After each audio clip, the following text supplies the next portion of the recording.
And I'd like to move on now to our last speaker of the session, Bryan, who's a vet working for VetSouth Limited in New Zealand. And the title of the talk is there. Thanks, Mr. Chairman. It tells me I've got 5 minutes to go, so I hope you're not going to hold me to time. So thank you for staying to the end. I don't know what I've done to deserve the last stint on the last day, so I just only hope that we can crack through and get on to the very exciting closing ceremony. So what I want to talk today about is what we've called WellFarm, which is our animal health and welfare program in New Zealand that we set up a couple of years ago. I guess a wee bit of background, we've got just over 6 million dairy cows in New Zealand. The dairy industry is our largest value export industry. It's very important in New Zealand, as you're probably aware. We don't have any national disease monitoring program, and those of you that have been to some of my previous talks will know that in terms of data collection, we struggle a wee bit with data collection, and we don't have a national disease database either. And so we're a wee bit behind the 8 ball on things like that. But these things are important, and I don't need to probably explain to this room why these things are important, because you've got people like this, like the beloved Paul McCartney, who seems to have a view on how animals should be treated. And so we need to be on the front foot for most of these things, because we don't always do things right. And some of the things that we do are appalling, really. And so we have to be able to identify what is good and what is bad, and also point out the errors in some of the marketing and the publicity that's out there. And you might not be able to read that, but from a similar website, they identified this cow as bleeding heavily from an open wound and not being treated. And of course, everybody in this room knows it's a perfectly normal scenario. So there's a lot of misconception, but it's behoving on us to get ahead of the game and put our best foot forward, I think. So when we were developing this program, we had a number of higher level goals, and we wanted to provide some sort of accurate data and some key objective stuff that would be of value for farmers, because this is a farmer paid for program. We don't get any subsidies or any government funding or any form of funding, and so it had to be of value to farmers but at the same time to stakeholders beyond that farm gate. It had to be kind of New Zealand centric, and you guys are very fortunate. You've got an awful lot of animal health and welfare programs in Europe, and some of these are supermarket led, and some of these are not supermarket led, and so we could sort of look at some of those ones, but of course we're a wee bit unique in some of the stuff we do in New Zealand. And the other key thing was we wanted it to be quite basic. So in other words, develop a basic framework that was buildable on, so we could go from there to bigger schemes. So what we did is we sat down and with this kind of 4 groups, and we tried to identify what each of these groups would want. So looking at vets, what do vets want? Vets want data. They like to monitor. They like to provide advice. They like the idea of herd health plans, and really as well, let's be honest, we want to increase our service or sales. That's kind of what we're in business to do. Farmers, they like benchmarking. They like to improve productivity. They're quite happy to receive advice. They might not always follow it, but they want to receive advice. But they really want to minimize their intervention costs, and in particular, they love the thought of minimizing their veterinary costs. For an industry, it's more about compliance, about food safety, reputational risk, and biosecurity. And then if you look at the consumers or the end users, and whether that be supermarkets or exporters or whatever, they've got a slightly different perspective. Of course, they want animal welfare and they want safe food. They might want environmental issues to be addressed. They may want no antimicrobials or no hormones, and they also want this to be done cheaply. So the challenge for us was, could we sort of link any of these things up, or how diverse are these 4 areas, and what could we do? So we try to link some of them up, and some of them stand out. So vets quite like to provide advice. We think we know everything. Some of us do, and farmers are quite happy to, in some respects, listen to advice. The animal welfare stuff, so the industry likes animal welfare. It's reputational risk, and consumers, of course, as we've seen, are very keen on animal welfare. So that kind of works. The data, now we all call it by different things, but certainly, those of us in this room like data, whether we use it for monitoring or for analysis. Farmers like it for benchmarking, and industry likes data. They like that kind of stuff. So that's kind of important. Food safety and safe food, that kind of works for both industry and for the end users. So you can see there is linkages in this. It's not quite as diverse as you might expect. And farmers and the consumers, I think, and we've heard some interesting talks this week around minimising interventions, and particularly minimising antimicrobial use and the use of hormones. Of course, it's not all positive, and there's one obvious dichotomy there, and that's that we're trying to maximise our sales, and farmers are trying to minimise the use of vets. So we've got to be realistic about it.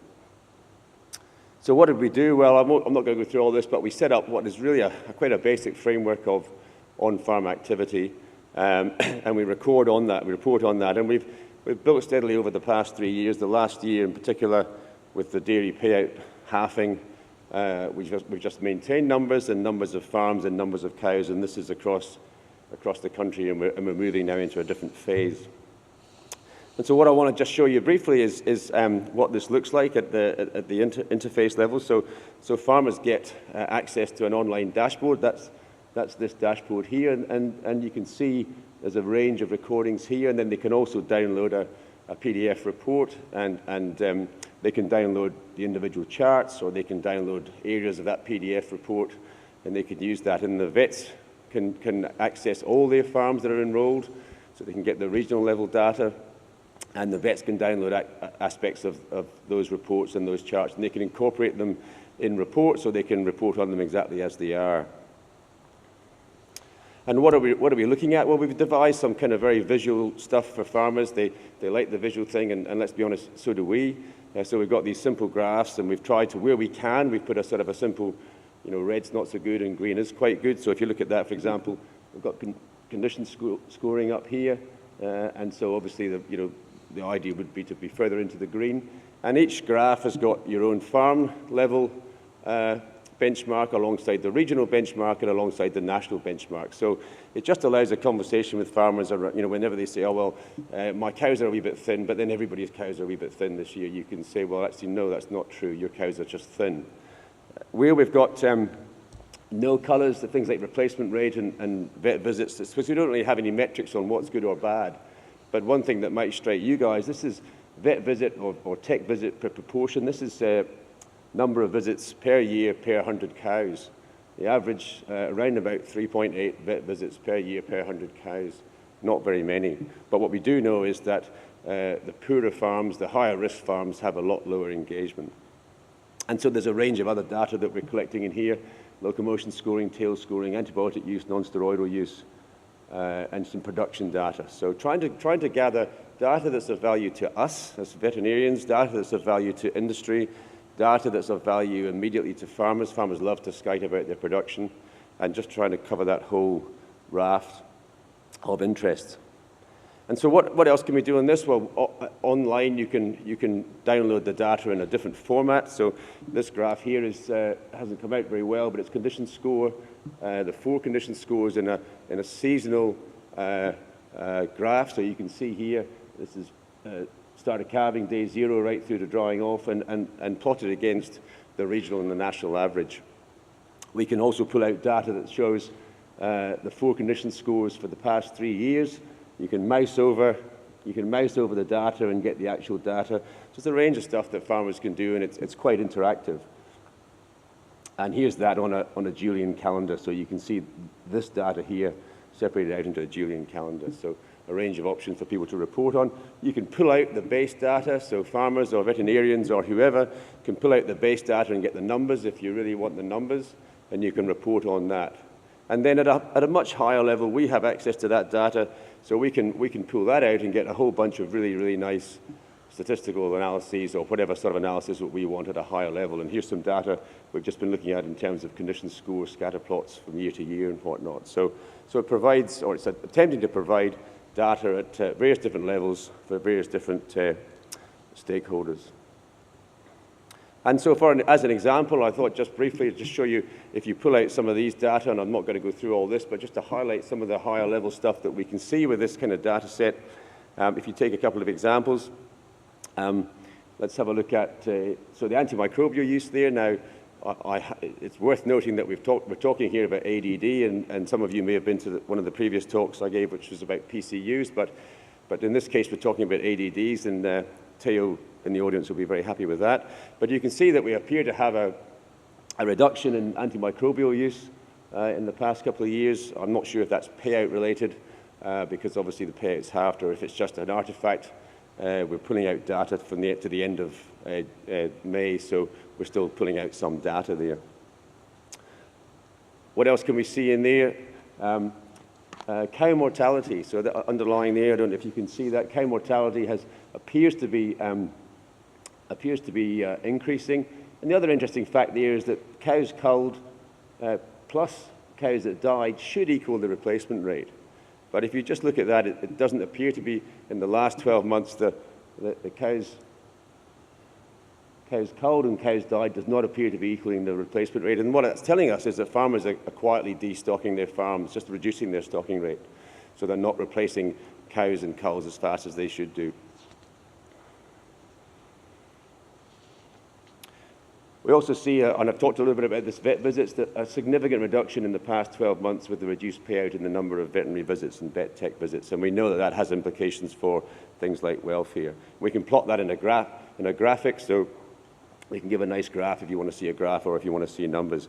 We know, and this data is just some data we pulled out from last year, that the number of veterinary visits is, per 100 cows is also associated with herd size. So obviously in a bigger herd size, you tend to have a lower number of vet visits per 100 cows. So you've got to take these things into consideration when you're actually trying to assess those data. In terms of milk quality, we've got some good metrics here to show you that, for example, these are number of grades. So this is grades for very high cell count or antimicrobial grades. And the number of grades have increased a lot in the past 12 months. Again, I would suggest that's due to less veterinary intervention and just less association with vets.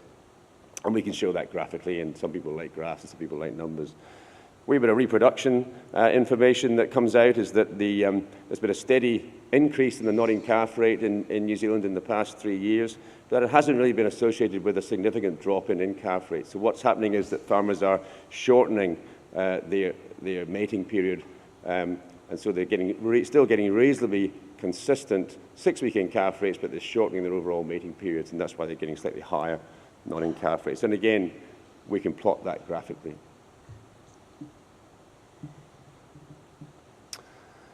So, to summarize, and the next steps, we've got this nationwide monitoring scheme.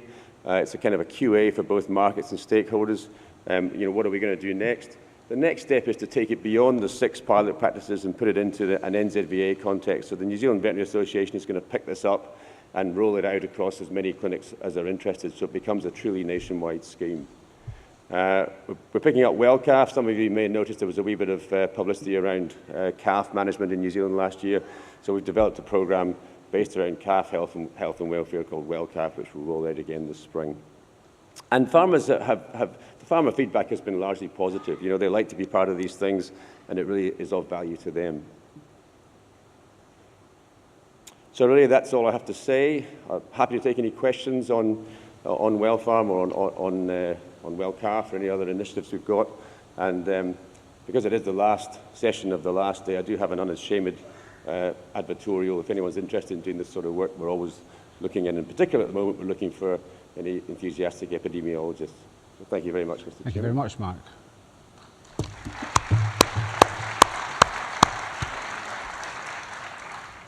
If anybody's got a very quick question, then we'll take that. Well,